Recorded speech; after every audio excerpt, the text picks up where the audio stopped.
ที่ข้าวลงมาที่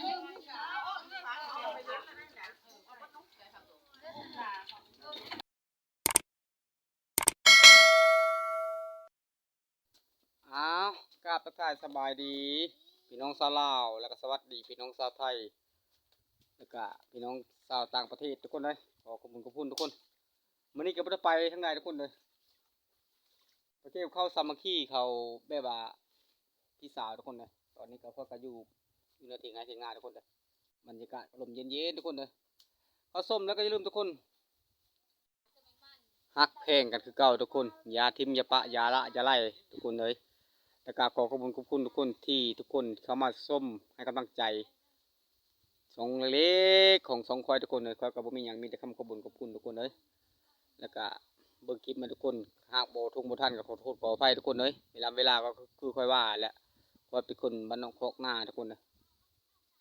แต่มาอยู่บ้านค่อยละสัญญาณเน็ตอาจจะยากนิดนึงทุกคนแถมเข้ามาอยู่ทุ่งไร่ทุ่งนาบ่มีเลยทุกคนเลยว่าง่ายซะเอาบ่อะไรอย่างห้างทุกคนเลยไปพบคอยอยู่ที่บอนสามัคคีเกี่ยวข้าวไปทุกคนมาเนี่ย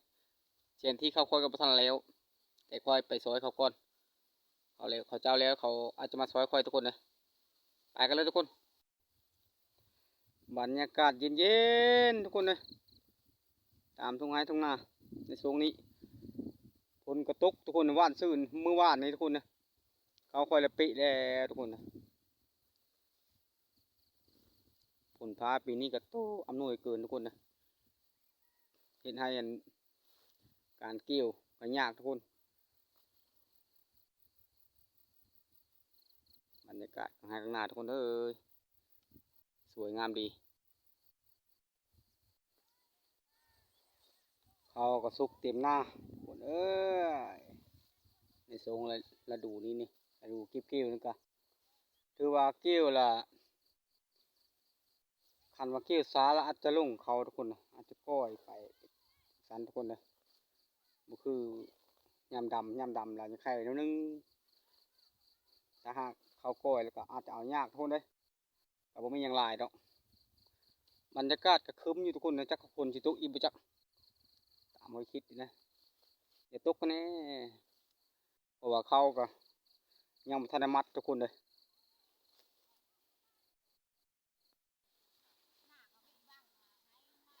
ถือว่าเกมฮอตแล้วทุกคนเลย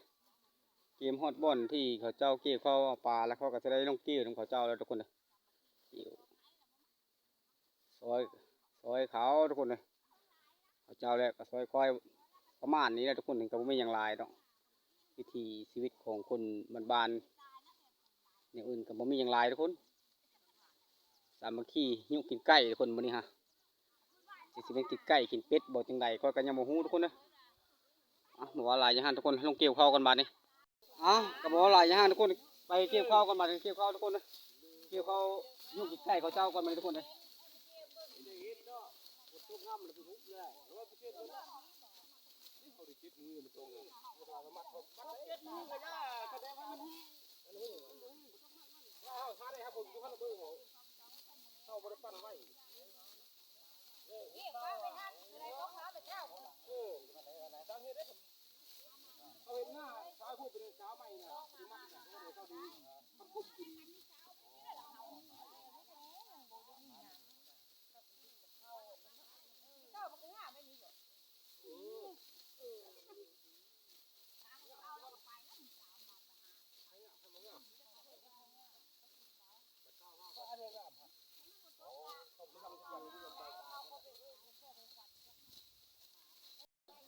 ถือว่าบรรยากาศเกี่ยวข้าวก็ถือว่าประมาณนี้ทุกคนเลยถือว่าหลายคนทุกคนเลยกับมูลสามัคคีทุกคนเลยสามัคคีรวมจิตรวมใจรวมแรงกันทุกคนเลยกับบ่มีอย่างลายถือว่าวิธีของบ้านคอยกับก็คือนี่ละสวยเจ้าสวยคอยทุกคนเลยกับบ่มีอย่างลายต้องแต่ว่าบรรยากาศก็มืดมู่ฝนสิตกบ่จังใดเขาก็ยังบ่ฮู้ทุกคนเลย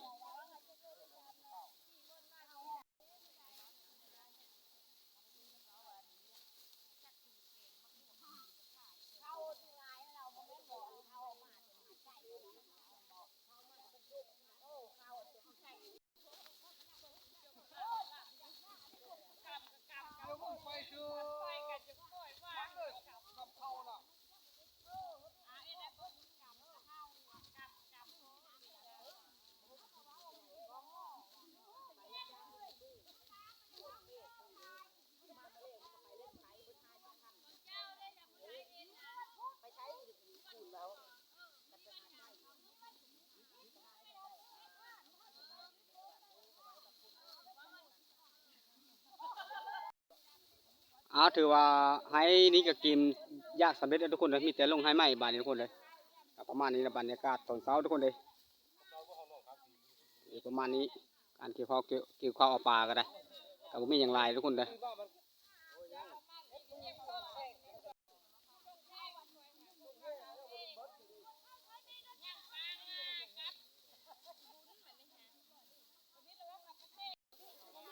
ถือว่าลงให้ใหม่ก็ทุกคนเลยได้ให้หนึงแล้วทุกคนเลยตอนประมาณชั่วโมงนึงทุกคนเลยแนวหลายคนมันก็ไหวแล้วนึงทุกคนเลยกันน้อยคนก็บ่ไหวทุกคนคือว่าละบานนี้มาลูกให้ที่สองทุกคนบานนี้กับมืออย่างไรเกี่ยวคือเก่า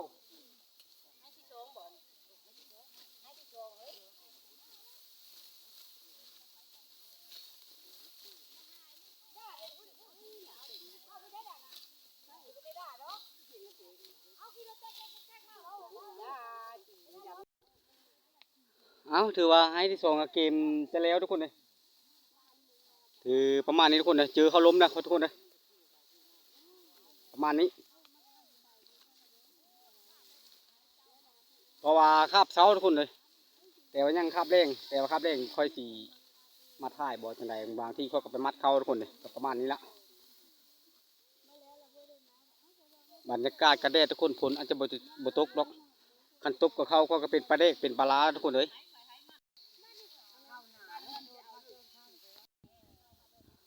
ถือว่าลงให้ไหมทุกคนเลยเวลาเดี๋ยวนี้ก็ประมาณ10 นาฬิกาและเกมจะได้กินไก่เลยทุกคนเลยกับไม่ยังลายมันนี้ก็ได้เกมจะได้กินไก่กินเป็ดแล้วทุกคนถือว่าบรรยากาศก็เย็นๆทุกคนเลยเย็นๆร้อนๆพักผ่อนแน่กะเกี่ยวแน่ทุกคนเลยประมาณนี้ละการเกี่ยวข้าวเอาปลาก็ได้ของชีวิตสองไฮซาวน่าทุกคนเลยเกี่ยวต่อทุกคน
ถือว่าได้หลายให้ทุกคนเลยตอนง่ายเลยตอนเช้าทุกคนเลย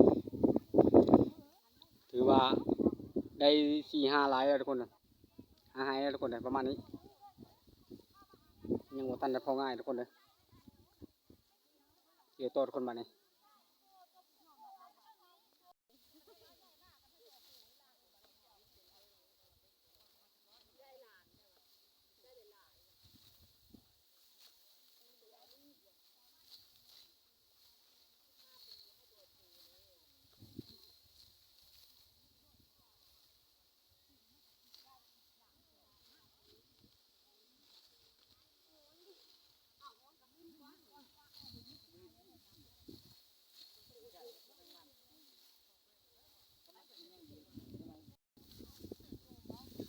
หลังโซฟาหน้าสดินทุกคนเลยตอนนี้ก็เด็ดทุกคนเลยคนก็อาจจะบตกบทจังใดแต่คือว่าละพลกระบัดเขามากก็บุบบับบาเดียวมัดเขามาน้ำคือบทท่านทุกคนเลยปีนี้จักเป็นจังใดเขาก็ยังโมโหทุกคนเลยคือจะตุกละตุกคือจะเด็ดละเด็ดก็ลำบากอันนึงการเกี่ยวเขาเอาป่าปีนี้ก็ทุกคนเลยเขาก็กระถึงก้อยแล้วทุกคน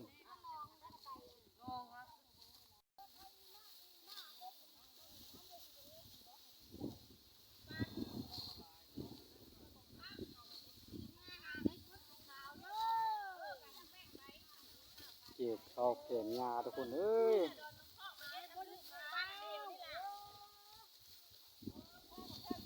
ประมาณนี้ทุกคนเลยแต่ว่ายังไข่ลมพัดเย็นๆทุกคนเลยบุญฮ้อนบุญหนาวบุญฮ้อนบุญเย็นทุกคนก็ประมาณนี้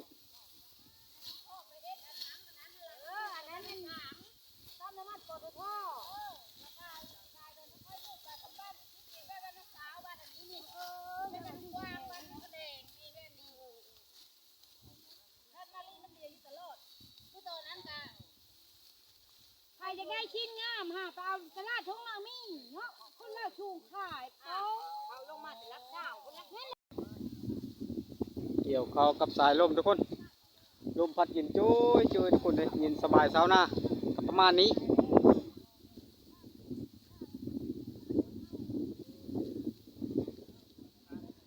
หลังสูนาหลังสูฟ้าหน้าสูดินทุกคนเลยแต่ยังไข่ลมพัดบรรยากาศจะยังมืดมูทุกคนเลยว่าเกี่ยวข้าวท่าฝนคือเก้าบ่จังใดทุกคนเลยกับชีวิตระบาดทุกคนพายุพะเยานี่ก็ได้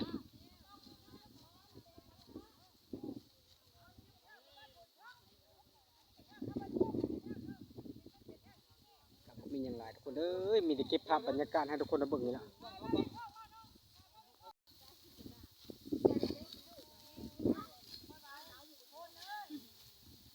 โอ้ยมีอยู่ทุกคนเลยแล้วให้นี่เด็กไปต่อให้ไหมทุกคนเลยประมาณนี้ทุกคนเลยบ่มีอย่างไรบรรยากาศการเก็บข้าวเก็บน้ำทุกคนเลยสำหรับปีนี้สำหรับมื้อนี้ทุกคนเลย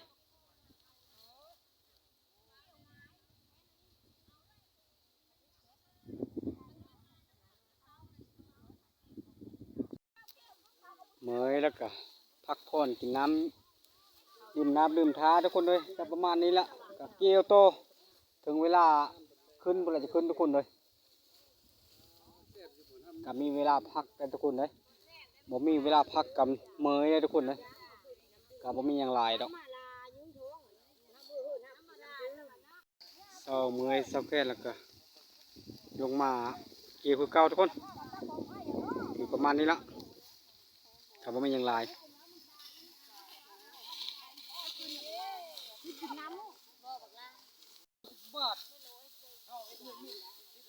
ถือว่าให้สุดท้ายทุกคนเลยประมาณสุดท้ายตอนง่ายทุกคนเลยประมาณนี้ถือว่าใกล้จะแล้วทุกคนยังบ่ลงบ่ลายปานใดบรรยากาศคืนพาคนคนยังไรบุดคืนบุดแจงทุกคนเลยถือว่าบ้านเย็นบ้านร้อนทุกคน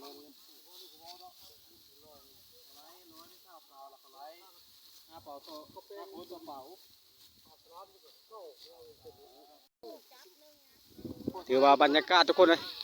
เก็บเมงมันเลยปั้นข้าวเกี่ยวข้าวเนี่ยทุกคนเลยใกล้จะแล้วทุกคนเลยถือว่าเวลาก็ถือว่าเป็นไฮสุดท้ายมีแต่รอท่าขึ้นไปรับประทานอาหารเที่ยงทุกคนเลยประมาณนี้ละสิกินยังก็ขึ้นไปเบิ้งทุกคนเลยเสียยังกินก็ใกล้บ่หรือว่าไม่ยังก็ได้รอลุ้นรอชมทุกคนถือว่าเกี่ยวข้าวเกี่ยวน้ำตอนง่ายกันจะได้กลับขึ้นมากินข้าวกันทุกคนเลยกินข้าวเที่ยงกันทุกคนเลยประมาณนี้นะทุกคนกับบรรยากาศเที่ยงทุกคนเลยเที่ยงไงเที่ยงหน้าทุกคนเลยกับประมาณนี้ละบรรยากาศยามกินข้าวทุกคนเลยถือว่าประมาณนี้ทุกคนนะกำลังกัดก็มีกำลังกินก็มีทุกคนเลยถือว่าอาหารก็คือทุกคนเห็นแล้วนี่มีแกงไก่ทุกคนเลยลาบไก่แล้วก็มีกระพักกับมีไปจังซี่ทุกคนเลยถือประมาณนี้แซ่บๆทุกคนเลย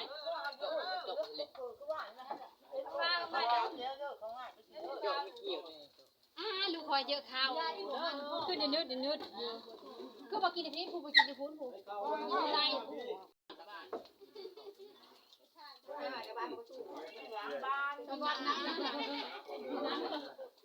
น้ำมากินไปแล้วกินข้าว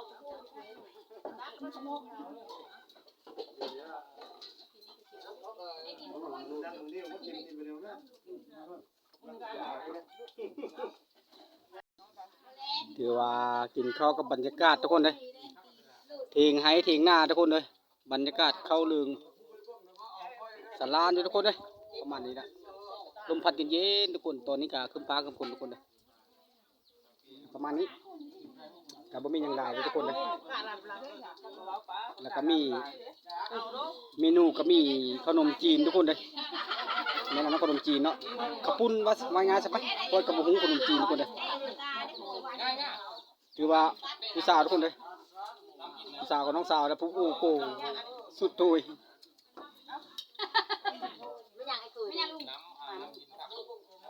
ประมาณนี้ทุกคนเลย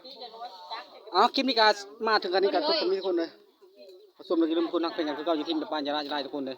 แล้วก็ขอบคุณทุกคนเลยที่เขาชมติดตามให้กำลังใจทุกคนก็มีอย่างนี้ทำขอบคุณทุกคนทำขอบใจทุกคนเลยเจอกันคลิปหน้าทุกคนสำหรับคลิปนี้จบจะมีทุกคนตัวเล่งขอบคุณทุกคนเจอกันคลิปหน้าทุกคนบ๊ายบาย